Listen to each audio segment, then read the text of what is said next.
Hey everybody, Tommy here with TFL EV, taking a look at an incredibly important car. The brand new Toyota BZ4X, their first ever ground up electric car. And in this video, we are going hands-on with the BZ4X, talking about all the really cool features, the gadgets and gizmos, and seeing what makes it so significant, and if it's gonna be competitive in a really hot market for small electric crossover SUVs. Now, the BZ4X is an interesting name. I'll grant you, when I first heard it, I thought it was like the code name for a fax machine, but there is some rhyme and reason to it. So BZ stands for Beyond Zero. That is Toyota's line of electric car. The 4 indicates the size of the vehicle, and the X signifies that this is an SUV. So in theory, we're gonna see like BZ3S or R or W, I don't know. Those models haven't come out yet, but BZ4X means that it's an electric car. This is the size of it, and X means crossover SUV. Now, of course, this is on the TNGA architecture, and it was co-developed with Subaru. The Subaru Solterra is this vehicle's direct cousin, but Toyota builds the BZ4X and the Solterra, and there are a number of differences between this model and the Subaru. Now, visually, at first, they do look fairly similar, but I think the best part about the Toyota is the cladding is gloss. So on the Subaru, this is like a flat kind of matte black, and it almost looks like a vehicle that was hit from the side and then you got an unpainted fender. At least on the Toyota, it's got a little bit more class with this kind of shiny trim going on there, and then similar treatment over here along the rear arch. So that is the quickest way to differentiate the Toyota from the Subaru. Now, this one is something a little bit interesting. I'm out here at the very first drive of the BZ4X, and we had a bunch to choose from, but I gravitated toward this one because this is an affordable BZ4X in the lineup. So there are 2 trims. There's the XLE, the Limited, there's front wheel drives and all-wheel drive. This one is going to be more toward the base end of the spectrum. So it's an XLE with just front wheel drive, which is pretty cool. I'm all about affordable electric cars, and that's what we're looking at. Now, pricing hasn't quite been announced. Hopefully that'll be really soon here. But I do want to kind of show you some of the cool things that you get on the XLE versus like a Limited trim. So there you can see my buddy Miles Brandman. He's got a Limited trim with the big 20-inch wheels. Now, the XLE is rolling on 18-inch wheels, and we do have like a little bit of an aero design going on here. So you can kind of see some of the holes are a little bit more covered up, make it a little bit more sleek, a little bit more aero. Toyota says that this vehicle should have a range of right around 250 miles in this configuration. Overall, though, it's actually a pretty attractive SUV, especially in person. If you're kind of on the fence of it, I definitely recommend taking a look at one at your local dealer, or keeping an eye out for one on the road, because it does have some cool lines. I really like these air curtains that extend air beyond the front wheels for a little bit of aerodynamics. Those are functional, of course. I do like this kind of blacked out area along the hood. Now, there are a number of colors available, but this kind of white on the black trim gives this particular model very much of a stormtrooper look, which I think is pretty cool. Now, as we kind of come along to the top here, a couple of different roof and color configurations. You can get it in one solid color. You can get it with a contrasting black roof, but check that out. We've got a big panoramic sunroof, small roof rail design up here with the shark fin up top, and a very sloping rear end. But the slope really starts after the passenger compartment, so we'll check it out. But I'm hoping that the rear seat room is actually pretty good. And then a slight spoiler on this model with these little humps, kind of funky. One more back here, and then along the rear, love the louvers. Love the louvers, a little bit 80s throwback, but certainly pretty cool. And then a pretty aggressive rear diffuser along the rear, of course, all tailored for the pursuit of aerodynamics. All right, now let's go ahead and take a look at the charge port location. So it's located along the left front fender. Pretty convenient, I think. I actually prefer this in the front more than some of the other models that have it in the rear. I just find that it's easier to pull into a spot than back in. And typically, depending on the fast charger location, this will allow you to do that. We do have both level 1, level 2 J1772 ports, as well as our CCS fast charging port there. I do like the way they've done this little cover. You know, unlike some of like the BMW systems of the past with a little spuns you got to put in there, having it stay where it's at is a nice touch. And you can see it is a dual tone battery door here, or charge flap, because it is, you know, half in the fender and then half in the flare. So kind of a funky little touch there. Now this is the XLE. I'll show you the key with basically proximity sensing, so you can lock the vehicle and then I can just simply walk up to it, grab the door handle, vehicle will unlock. And then even cooler than that, there's a button here in the key called AC hold where you can lock it and then precondition the cabin, for example, while you're plugged in, and utilize your home electricity or your office electricity, so you're not burning battery to get this thing up or down to temperature. And open up the door and we'll take a look at the interior. Now, lots and lots of kind of futuristic design touches, which are a little bit unusual for Toyota. I really like this seat material. It's almost like it almost feels like a wool, but it's just a fantastic kind of cool pattern. Not your typical boring cloth seat, and that's contrasted against this leatherette material with white stitching along the bolsters, which looks quite nice. But this material, which you see on the seats, also makes its way up here onto the dash, and the dash layout is one of the coolest parts of the vehicle, in my opinion. I just love it. It's just so funky and unusual, and this clothy material looks good, and we do have this like double stacked effect where the top portion is above the bottom. Very cool looking dashboard overall. Now, some things I'm not a big fan of overall. I'm about 6'1". Now, this does have the 6-way manually adjustable seats, but you can see that I'm pretty close with my head and the cowl here. When I sit comfortably, I'm not quite looking into the cowl, but it would be nice to have a little bit more clearance with this windshield. And then the other kind of weird sensation you get is if you bring the phone up to eye level here, you can see that rather than looking through the steering wheel at the gauge cluster, you kind of look over the steering wheel into the gauge cluster, which is definitely a funky design. So we're going to power up the BZ4X, and we'll talk about this crazy shifter. So turn off the climate control.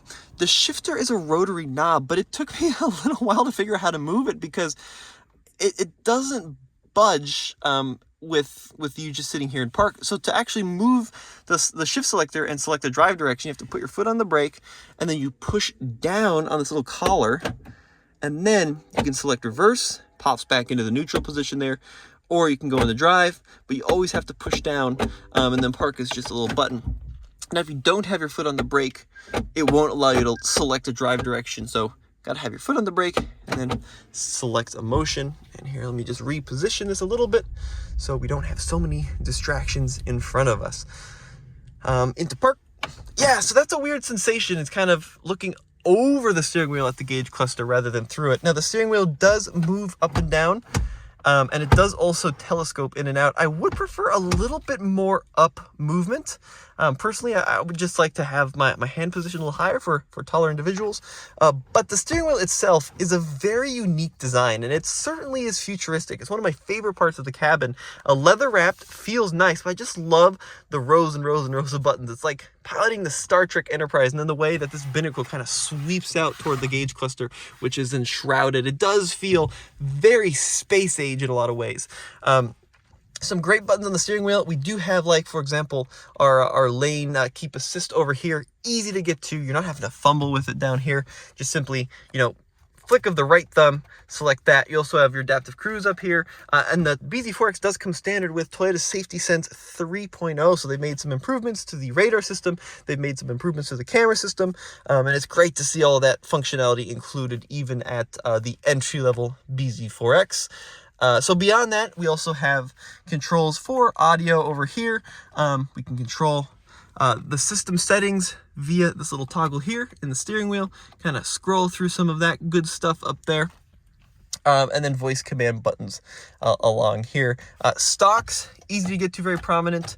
And they return to a central detent, which is good. Or they don't stay in a central detent, I should say, when you turn on the steering wheel. I was just in the new GR86 Toyota, and every time you turn on the signal, it always goes back to the middle. This one is a nice old school conventional one. Simple power window switches over here, nothing too crazy. Your button for your automatic high beam. Now, as we look at the center of the BZ4X, some interesting stuff going on. It does have a floating center area here, so if you have like a purse or a bag, You can stick that underneath there, which is a nice little touch. A fairly thin actual center console here. And then underneath this is your wireless charger. But what I like about it, which is kind of funky, you have these little, remember, louvers. Absolutely love the louvers everywhere. So it is a little bit see-through and transparent, which is cool. A little bit too much piano black finish here, which just ends up becoming a fingerprint magnet for my liking. But above that, lots of different drive controls. Now, this being an XLE, more the base entry-level XLE with front-wheel drive, we are missing a couple switches. Like, there is no X mode. So even the Toyota gets Subaru's X mode functionality if you get the all-wheel drive BZ4X. But because this is front-wheel drive, we have an eco mode, and then, of course, a snow mode, traction control off, a couple of blank switches here. Big prominent air vents with our power on-off button, so we do still need to put our foot on the brake to turn the vehicle on and off and get it into a ready-to-drive state. Now, above that, 12.3 inches worth of touchscreen display. Now, this system I think was introduced on the Toyota Tundra pickup truck, but it is the latest and greatest in Toyota infotainment. Now, it does have standard wireless Apple CarPlay. It also has Android Auto, but the big deal is the user profile. So you can really dial in for yourself, for your spouse, all your system settings. So when you get in, you just simply start the vehicle up. It knows who you are based on like the key or based on the phone even, and then off you can go. We have audio settings here. No volume knob on the console here. You do have the little toggle on the steering wheel, so you get volume buttons. At least they are hard buttons, which is a nice touch. But yeah, it's a good system. Really is easy to figure out for even for someone who's not super techie. This is a fantastic system.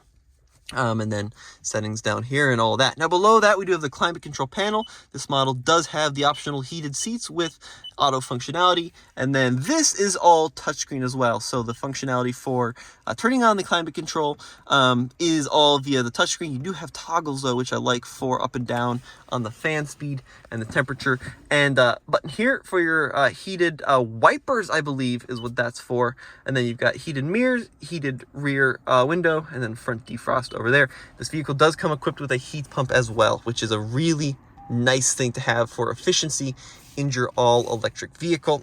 And there's even on the top trim, there's an option for a knee and a feet warmer. So it's a little heater pad located in the footwell, and there's a little button, and that'll allow you to warm up your feet and your knees in the winter time, which I think is pretty funky. And then here in the middle, console, couple cup holders, lift that up. Not too deep until you pull it out and you realize that it really extends much further down than that. And then I think that's it. I don't think this vehicle has a glove box. Am I going crazy? I don't think there's got to be a glove box, right? Am I just... Let me know in the comments section if I'm missing something. Huh. Very funky. Gotta do a little bit more exploring into that, but no, I don't believe that there is a glove box in the BZ4X. All right, panoramic sunroof as well with a crossbar, so it's not quite full unintrusive view, but it does have a nice view from the rear, and then you can close and open the shade via a button up here, and it really scoots along actually. That's nice. So if you get like a Tesla, for example, of course you have the glass roof, but you don't have that little shade. Now let's check out the rear seat room and the rear seat headroom.